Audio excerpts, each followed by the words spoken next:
Texas is providing charter buses to send these illegal immigrants who have been dropped off by the Biden administration to Washington, D.C.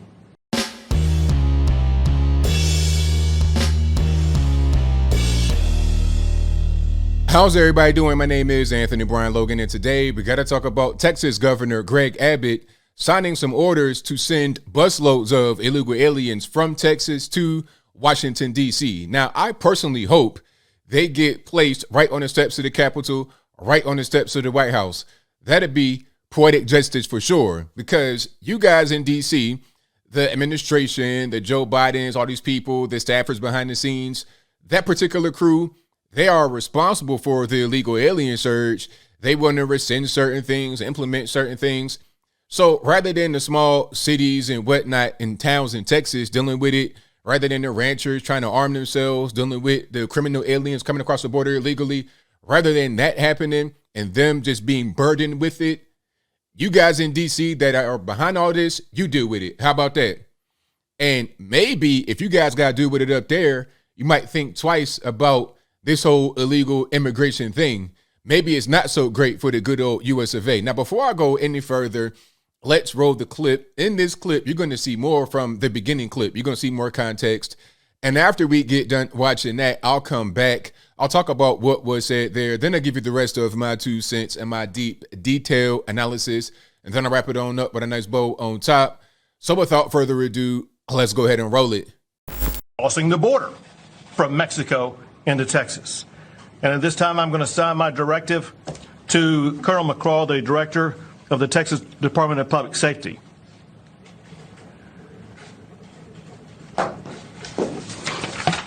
To get that project underway immediately for the zero tolerance and the inspections that will be taking place.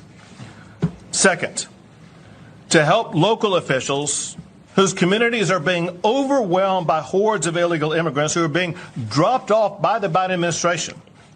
Texas is providing charter buses to send these illegal immigrants who have been dropped off by the Biden administration to Washington, D.C.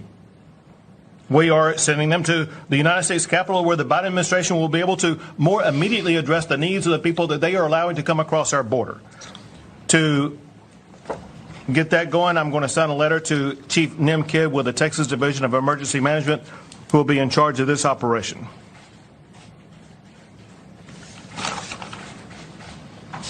Together, and to recap on these, what Colonel McCraw is charged to do is, in this letter, I say that I hereby direct the Texas Department of Public Safety to All right, so you saw that, you heard that. Now, shout out to Greg Abbott. Bravo. Round of applause for you, sir, because that was a boss move, a big boss move. I like that a whole lot. Okay, go on the offensive, because when the Biden administration, when they want to shut down the border wall, they don't want to build it, although money was already set aside. You already had the tools and the materials. Everything was right there, getting ready to build it. When they didn't want to do it, Texas is starting to do the border wall themselves because they needed security to protect their own state. The federales don't want to get involved. Okay, we got it. We don't need you guys over there. Then when they want to do the recent thing by rescinding Title 42, it's like, okay, you want to rescind that and flood us with even more illegal aliens that were coming before? Don't even worry about it. We're going to let you know how that rule change is going to affect not only us, not only America, but you as well, right there on K Street, 16th Street, or wherever you are in Washington, D.C. Hopefully they go to Adams Morgan, Georgetown, right on the, I want to see I want to see a political come out of his house and then see a whole migrant camp just right there on the steps. That's what I want to see, because of their policies they implement. They deserve to live with that. Now, what is Title 42? Great question. Glad you asked. Title 42 is an order, directive, whatever you want to call it, from the Trump administration that came about during the onset of the virus. And what it did was it allowed border agents to immediately expel you if you came from a country where there was a communicable disease present, meaning the bug, the C-19, the China virus, right? So they used that over 1 million times, between 1 and 2 million times. Now, I'm not sure if there were like 2 million actual deportees, but they used it 2 million times. I think it was in a matter of a couple years. But the Biden administration, they want to rescind that rule which is going to make the illegal immigration problem worse. Now, the Title 42 wasn't a panacea. It wasn't an end-all, be-all, obviously, because we still have great groups of hordes of migrants coming over. Remember the Haitian horde, the constant Central American convoys. That's still going on, but it was a tool that they could use to try and stop it a little bit.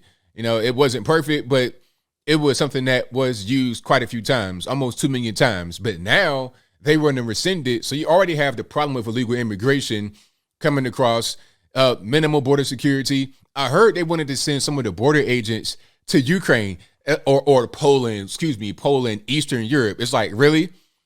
We have a problem right here in our own country at the border. There's a drug cartel war going on, illegal aliens coming across, bringing drugs, guns, all that kind of stuff. Should we have more agents here rather than over there? I mean, how is Ukraine going to necessarily affect us as far as our security? I ain't talking about food, and I'm talking about actual physical security of drugs and guns and violent, dangerous, criminal aliens coming across. How is that really going to help? But anyway, I digress. The whole point is that you are kind of shorthanded at the border because of lack of border agents, and they're being diverted to other places, lack of resources being spent down there. They're stopping the border wall, and they're allowing people to come in and seek asylum. You have to build up these little encampment areas, these little tent city areas, so-called cages. You got to build more of those because of more illegal aliens. They're allowed to come in. They're being caught and released. It's like, okay, you're coming into the country. You promise to come back at a certain date. Okay, here's your date. They're giving them cell phones, like literally giving them cell phones so they can talk to, Border Patrol or whoever they got to talk to for their court date. And I was watching that on the news, and they said there's nothing that's really stopping them from just throwing the phones in the garbage or in the river or wherever and just completely ignoring them and being out there in the wind as an illegal alien. So you got all that going on, and Title 42 was one of the last tools and one of the last arrows in the quiver they had to fight against this thing, and they want to rescind that come May 23rd of this year. It's like, all right, rather than us dealing with that influx, let's send them to your neck of the woods. See how you like that. Maybe that might change your mind. Okay, if you're a political person in Washington, D.C. on the left, and you think that illegal immigration is good, then all of a sudden here comes a charter bus full of like 500 migrants.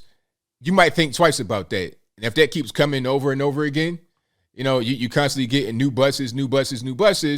Maybe you like, that's not such a great idea to do. Maybe I should do something else, because not only are you as a politician going to be potentially in danger, how about people that live around that area? Not your constituents, really, because in D.C., you're not representing the people of D.C., represent your particular state, city, town, or whatever. But how about your host country, if you will, your host residents? How are they going to feel about all that stuff going on and the crime and the violence and all of what's going to come with a horde of illegal aliens? Now, I'm not saying all illegal aliens are going to be criminals. Never would I say that. But what I am saying is that when you have a bunch of illegal people doing illegal things, you might get some people that continue to do more illegal things beyond just the potential crime that they are alleged of doing, which is crossing into the country illegally. I'm just saying, okay, maybe if they weren't criminals, maybe if there was 100% just good people, they would come in the right way rather than the wrong way. Just maybe. But as I close, I want to say this. Shout out to Greg Abbott. This is a brilliant idea. I love it. You should do more of it. Okay, every state. Have the Californians do that, the people in New Mexico, Arizona, Florida even, because you get in the people that are coming across the water illegally. Send them to D.C. Send them straight to D.C. and let them deal with it. Right? If we're going to be trying to relocate these people and rehouse these people and get them all kind of food, clothing, shelter, all this, that, and the third. Okay, if we're going to do all that, then let's do it for real. And let's not kind of like beat around the bush. Let's go ahead and do it. But I think I'll leave that right there for now. And what say you? How do you feel about what Greg Abbott has done here? What is it? Is it petty? Is it a boss move? Does it make sense? Is it going to be effective? Whatever your thoughts are, let me know in the comments below. You guys should know where I'm at. I love the move personally. We need more things like this to be done. We need more fighting back, because the left, they're going to keep on just throwing whatever they can at us, flooding us with illegal aliens, flooding us with drugs, flooding us with illegal weapons. I'm not against weapons. I'm against illegal stuff. Okay. If you got illegal stuff coming across, getting into the hands of gangbangers, getting into the hands of drug dealers, that's a problem. Law-abiding citizens should be prioritized. That means on the border and away from the border. It's so simple, but I think common sense, as I like to refer to it as, has become very uncommon, unfortunately. But whatever your thoughts are, please let me know in the comments below. And that's all I got to say for this video. If you like what you heard, please comment, rate, share, and subscribe. Peace.